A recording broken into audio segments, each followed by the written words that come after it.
قرآن کہتے ہیں آنکھ ناک کان اور دل کے بارے میں تم سے قیامت کے دن سوال ہوگا. جو لفظ زبان سے نکال رہے ہو نا بغیر تحقیق کے, ما یلفظ من قول الا لدیہ رقیب عتید, انسان ان الفاظ کا ذمہ دار ہے, ان الفاظ کے بارے میں آپ سے سوال ہوگا. اور خوب سمجھو, جب بھی کسی کی اسپیچ سنا کرو نا, اینالائز کرنا سیکھو اس کو, ایک دم نہیں مان لے آیا کرو. آپ اس کی بات کے ٹکڑے کیا کرو کہ اس نے 4 قسم کے الزامات لگائے ہیں, ان چاروں الزامات پہ ہم الگ الگ دیکھو. ہمارے پاس جب کیس آتا ہے نا, ہم تو حکم تحکیم کا کام بھی کرتے ہیں نا بھائی, کاروباری جھگڑے آتے ہیں لوگوں کے, تو لوگ کہتے ہیں مفتی صاحب حل کرو. ایک تو ہوتا ہے فتویٰ لکھنا, فتویٰ اور چیز ہے, 2 پارٹیوں کے درمیان فیصلہ کرانا, بولو الگ چیز. فتوے کا مطلب جو آپ سوال لکھ کے دیں گے اس کے حساب سے آپ کو جواب مل جائے گا, دوسرا سوال لکھ کے دے گا بالکل الٹا, اس کو جواب اسی کے حساب سے مل جائے گا. تو 2 الگ الگ فتوے چلے گئے کہ نہیں چلے گئے؟ لوگ کہتے ہیں مفتی صاحب اس کو یہ فتویٰ دیا, آپ نے اس کو الٹا فتویٰ دے رہے ہو. ہم کہیں گے بھائی جو اس نے سوال پوچھا اس کے حساب سے طلاق نہیں ہوئی, یہ کمبخت جو پوچھ رہا ہے اس کے حساب سے ہو گئی ہے. 2 الگ الگ فتوے جا رہے ہیں, سوال 2 الگ الگ آئے ہیں نا. ابے بھائی کیا کریں, کیسے سمجھائیں؟ لیکن جب تحکیم ہوتی ہے نا, تحکیم, 2 پارٹیاں آتی ہیں, پھر جو الزامات لگائے جاتے ہیں نا, تو آپ نے عدالتوں میں بھی دیکھا ہوگا جج ایک ایک الزام کو لکھتا ہے, ایک ایک الزام کو لکھتا ہے, اس کا تجزیہ کیا جاتا ہے پھر کہ کس الزام کی کتنی حیثیت ہے, اس میں آپ کے پاس گواہ ہیں یا نہیں ہے. تو جب بھی کسی کا کلپ سنا کریں, ایک میں مثال سے بات سمجھاتا ہوں. آپ کہیں گے مولوی صاحب کس ٹائپ کا بیان لے کے بیٹھ گئے ہیں, یہ ہمیں ضرورت ہے بھائی, پروپیگنڈے سے متاثر نہ ہوا کرو. جب بھی کوئی دعویٰ کرے اس کے اسٹائل پہ مت جاؤ, اس کے رونے دھونے پہ مت جاؤ, اس کے چیخنے چلانے پہ مت جاؤ, اس کے جذبات پہ مت جاؤ.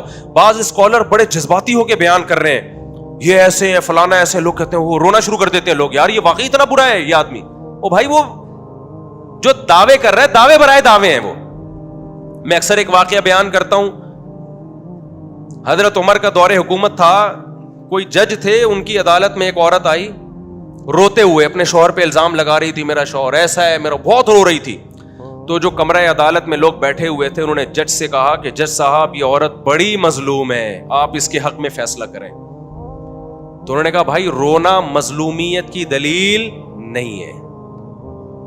جج تھے نا, ماہر تھے وہ, تو صبح شام بھگتتے رہتے. انہوں نے کہا اگر رونا مظلومیت کی دلیل ہوتا تو یوسف علیہ السلام کے بھائیوں نے کنویں میں یوسف علیہ السلام کو ڈالا اور خود الٹا روتے ہوئے آ رہے ہیں. رونا یوسف علیہ السلام کو چاہیے تھا, رو کون رہا ہے؟ بھائی رو رہے ہیں. وجاءوا اباہم عشاء یبکون, قرآن کہتے ہیں شام کو ابا کے پاس آئے روتے ہوئے, رو رہے ہیں ہائے ہمارے بھائی کو کیا ہو گیا, ہائے ہمارے بھائی کو کیا ہو گیا, حالانکہ جھوٹ بول رہے تھے. تو رونا دلیل محبت نہیں ہے, نہ آپ کے برحق ہونے کی دلیل ہے, نہ جذباتی ہونا آپ کے برحق ہونے کی دلیل ہے. تو ہماری قوم میں بڑا مسئلہ میجورٹی میں یہ ہے کہ وہ جذبات سے متاثر ہو رہے ہیں. جب بھی کوئی الزام لگایا کرے اس کو تجزیہ کیا کرو کہ یہ بول کیا رہا ہے. میں ایک مثال دیتا ہوں, چونکہ آج کل علماء کے خلاف بہت پروپیگنڈا ہو رہا ہے یوٹیوب پہ. ایک صاحب ہیں, ملحد قسم کے ہیں, ویسے اپنے آپ کو مسلم کہتے ہیں وہ, انہوں نے بڑے بڑے سائنسدانوں کی تصویریں لگائیں, آئنسٹائن کی, نیوٹن کی, بڑا جو ہے نا, اور بیچ میں مولانا طارق جمیل صاحب کی, اور کہا کہ دیکھو ان لوگوں کی یہ ایجادات ہیں, یہ کام کیے اور یہ کام کیے, اور یہ حوروں کی ٹانگوں کی حسن اور جمال بیان کرتا ہے یہ آدمی. نیچے لوگوں نے کہا یار یہ دیکھو مولوی کسی کام کے. مولانا طارق صاحب نے بسا اوقات حوروں کے حسن پہ بیان کیا نا, کہہ رہے ہیں یہ دیکھو یہ ڈاکٹر ہے اتنا بڑا, انگریزوں کے ساری تصویریں نا, یہ آئنسٹائن ہے, یہ نیوٹن ہے, یہ اتنے بڑے بڑے سائنسدان جنہوں نے یہ کیا, اور ہنس بھی رہا ہے اور کہہ رہے ہیں یہ حوروں کے. تو ہماری قوم ان کو فالو کر رہی ہے, ان کو چھوڑا ہوا ہے.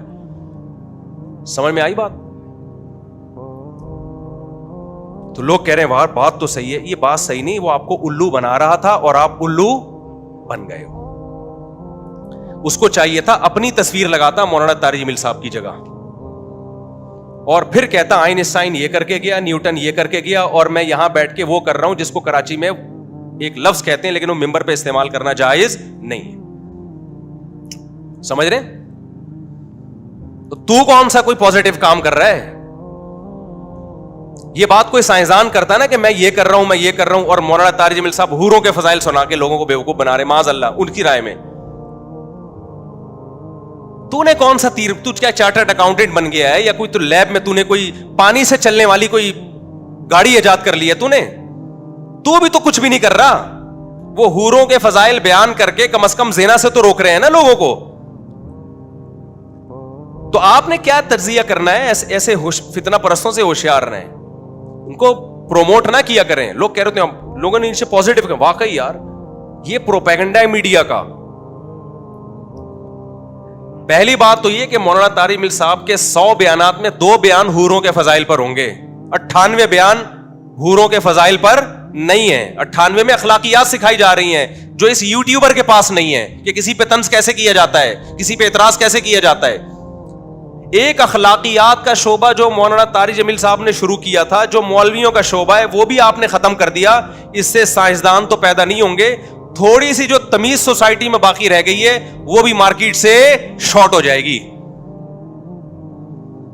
ہونا یہ چاہیے تھا کہ جب بھی کسی کا مقابلہ کسی سے کیا جاتا ہے تو جنس کا مقابلہ جنس سے کیا جاتا ہے. خوب سمجھ لو, جنس کا مقابلہ خلاف جنس سے کبھی نہیں کیا جاتا. مثال کے طور پر, یہ ڈاکٹر اس نے یہ میڈیسن ایجاد کی, یہ ڈاکٹر اس نے یہ میڈیسن ایجاد کی, اور یہ میکینک آج تک اس نے کوئی دوا ایجاد نہیں کی ہے. وہ میکینک کہے گا میرا مقابلہ میکینکوں سے کروا میرے بھائی, تو ڈاکٹروں سے مجھے کیوں بڑھوا رہا ہے؟ ابے کیا ہو گیا, تمہیں سمجھ میں آ رہی ہے بات کہ نہیں آ رہی ہے؟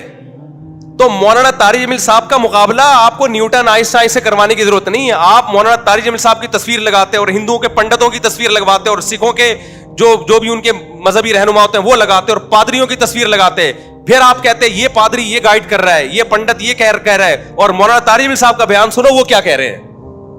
پھر ہم کہتے ہیں یہ جو آپ مقابلہ کر رہے ہو مذہبی لیڈروں کا, مذہبی, آپ مسلمانوں کے مذہبی لیڈر کو دیکھو, نہا دھو کے جمعے میں تیار ہو کے آتے ہیں, نہا دھو کے سفید کپڑے پگڑی, اور آپ ہندوؤں کے پنڈت کی تصویریں لگاؤ ساتھ میں, عیسائیوں کے پادریوں کی لگاؤ. خدا کی قسم جو گیٹ اپ علماء کا اور جو روحانیت اور چہرے پہ اطمینان ان کے نظر آئے گا, کسی کے مذہبی لیڈروں میں آپ کو وہ روحانیت نظر نہیں آئے گی.